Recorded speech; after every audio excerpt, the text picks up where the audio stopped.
नहीं, सौधर्मिंद्र ऊपर से नीचे उतर आया, कुबेर नीचे उतर आया, समोशरण लग के तैयार, प्रभु बीच पर बैठे हैं और बीच में बैठे बैठे प्रभु बोलना तो चाह रहे हैं लेकिन बोल नहीं रहे हैं।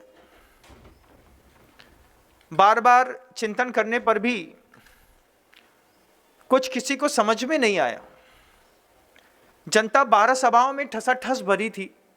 तिर्यंश बैठे थे अपनी जगह, आरिका अपनी जगह, केवल ज्ञानी अपनी जगह, शावक अपनी जगह, अविरत सम्यक दृष्टि बिल्कुल अपनी जगह, भूत व्यंतर जाति के देव भी प्रभु के चरणों में 12 सभाओं में शांति के साथ बैठे थे। वे भी कुछ नहीं बोल रहे। सारे लोग हाथ जोड़ करके बिल्कुल टकटकी लगा करके बस प्रभु की उस मोहनी मुद्रा को देख करके ही अपने आप में बहुत खुश थे। उन्होंने सोचा भी नहीं था कि समोशरण में देशना भी मिलती है।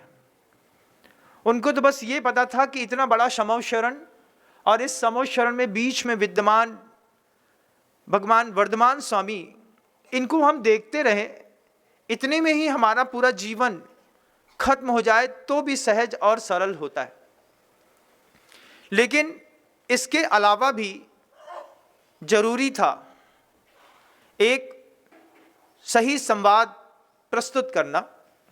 वर्धमान स्वामी चाह रहे थे कि एक संवाद प्रस्तुत कर दें, लेकिन शब्द बड़ा खतरनाक है। लेकिन चाहने के बाद भी मैं सोचता हूं, कई बार अपने आप को जब मैं समझाता हूं तो ऐसे ही समझाता हूं, मैं सोचता हूं कि वर्धमान स्वामी भी उस लेकिन में फंस गए। वर्धमान स्वामी बोलना चाहते हैं लेकिन 66 दिनों तक प्रभु ने एक शब्द नहीं कहा। कितनी समता रखी होगी प्रभु जी ने। 66 दिन तक बिना एक शब्द बोले वे अपने भावों को संतुलित बना करके बैठे रहे। बाद में सौधर्मिंद्र को अवधि ज्ञान के माध्यम से ये बात ज्ञात हुई कि प्रभु के पास सामर्थ्य है, केवल ज्ञान है। प्रभु जी के पास समोशरण में श्रोता के रूप में 12 सभाएं लगी हुई हैं। केवल ज्ञानी बैठे हैं, अवधि ज्ञानी बैठे हैं, उपसर्ग केवली बैठे हुए हैं, नीचे श्रावकों की कोटियां लगी हुई हैं, पंचम गुण स्थान व्रती बैठे हुए हैं, आरिकाएं बैठी हुई हैं, ब्रह्मचारिणियां बैठी हुई हैं। वहां पर अन्न मत को मानने वाले वे लोग भी बैठे हुए हैं जिन्होंने समोशरण में आकर के सम्यक दर्शन को पहली बार प्राप्त किया है। इंद्र सोचता रहा सब है, क्या नहीं है। तो बाद में इंद्र को समझ में आया, प्रभु ने बोला नहीं लेकिन इंद्र समझ गए इस बात को कि जब तक माध्यम सुव्यवस्थित नहीं होता है तब तक तीर्थंकर भी क्यों ना हो, वो अपनी बात रखने के लिए असहाय रहते हैं। फिर सौधर्मिंद्र ने माध्यम की व्यवस्था करी। आप सबको दुनिया में ये सब चीजें एक बार सीख लेनी चाहिए। जब कभी भी किसी तीर्थंकर का समोशरण लगाना हो या फिर घर में तीर्थंकर जैसे खुद को स्थापित करना हो, माध्यम की पवित्रता के बिना जीवन में कभी कोई अपने सौंदर्य और अपने चरम को प्राप्त नहीं कर पाया। सबसे ज्यादा जरूरी होता है माध्यम की पवित्रता स्थापित करना।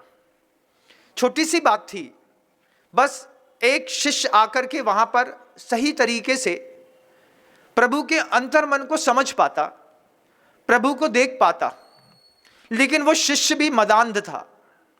वो शिष्य भी पता नहीं नाना प्रकार के विकल्पों में, हवन इत्यादि यज्ञों में फंसा हुआ था।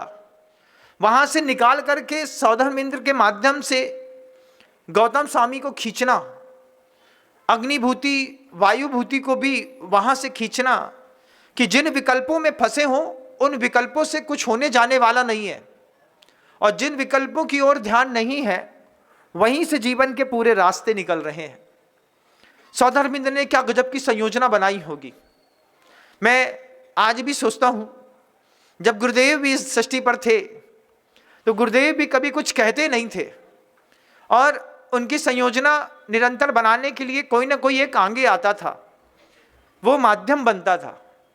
माध्यम की पवित्रता के बिना कभी किसी का उत्थान नहीं हुआ, कभी किसी संसार में शुभ कार्यों में किसी की प्रवृत्ति नहीं हुई। माध्यम की पवित्रता के बिना कभी भी किसी जिन मंदिर का भी निर्माण नहीं हुआ। जिन मंदिर तो बहुत दूर की बात है, एक मनुष्य का निर्माण भी बिना माध्यम के नहीं होता। संसार में जो कुछ भी अच्छा होता है ना, उसके लिए एक अच्छा माध्यम चाहिए पड़ता है। और जब वो माध्यम ऐन वक्त पर दूषित हो जाए, वो माध्यम ऐन वक्त पर विकृत हो जाए, तो सबके पास तो भगवान महावीर स्वामी के जैसा केवल ज्ञान तो नहीं है, छद्मस्त ज्ञान है। छद्मस्त ज्ञान होने पर जब माध्यम खराब होता है, निश्चित रूप से कुछ ना कुछ विकल्प तो आप लोगों के मन के अंदर आता होगा। आता तो है महाराज, क्या करें, अच्छा सोचते हैं, अच्छा कर नहीं पाते। अच्छा सोचते हैं लेकिन अच्छा कर नहीं पाते, फिर बाद में एक चीज बोल देते हैं, कर्म का उदय बहुत तेज है। ऐसा बोल करके जो लोग पल्ला झाड़ते हैं, उनको इस बात को समझना चाहिए कि जब पुरुषार्थ के चरम पर पहुंच करके सब कुछ कर लो, उसके बाद भी जब संयोजना न बन पाए, तब समझना कि कर्म बहुत तेज है। लेकिन कुछ लोग ऐसे होते हैं जो पुरुषार्थ के नाम पर शून्य होते हैं। मैं देखता हूं बहुत सारे लोगों को जो घड़ी मिला करके मेरी सभा पे आते हैं और घड़ी देख करके चुपचाप सभा से वापस चले जाते हैं। मैं सोचता हूं ये माध्यम अच्छे नहीं है, इन माध्यमों को बदलना पड़ेगा। जब तक इन माध्यमों को नहीं बदलेंगे, जैसे गौतम स्वामी, मैं सोचता रहा तो सोचता ही रह गया कि भगवान महावीर स्वामी तो आहारचर्या के लिए कभी जीवन में उठे भी होंगे।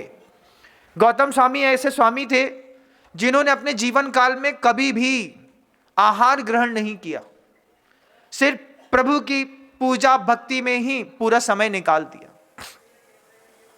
दुनिया में आपने घर का विकास करना हो, तीर्थ क्षेत्रों का करना हो या फिर अपनी आत्मा का करना हो, हर जगह माध्यम की पवित्रता प्राथमिक आवश्यकता होती है।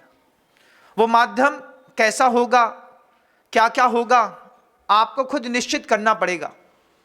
यहां से जब कभी भी आप शादी करते हैं किसी की, घर के अंदर शादियां होती होंगी ना, होती होंगी।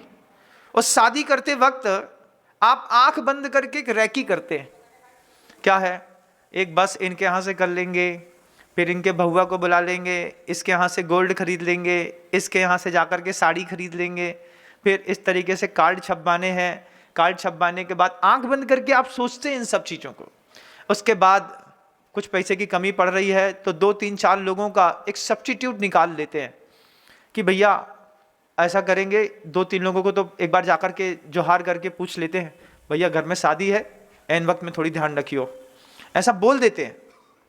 और जब आप एक सामान्य से लौकिक कार्य करते हैं और लौकिक कार्य करते बार आप अपने छोटे से प्रोग्राम की कितनी व्यवस्थित रैकी करते हैं कि जब अंत में उसका रिजल्ट निकलता है, तो रिजल्ट निकलने पर आप कहते हैं, जब आपको प्रशंसा मिलती है, भैया क्या गजब की शादी करी आप लोगों ने। इस काम को करने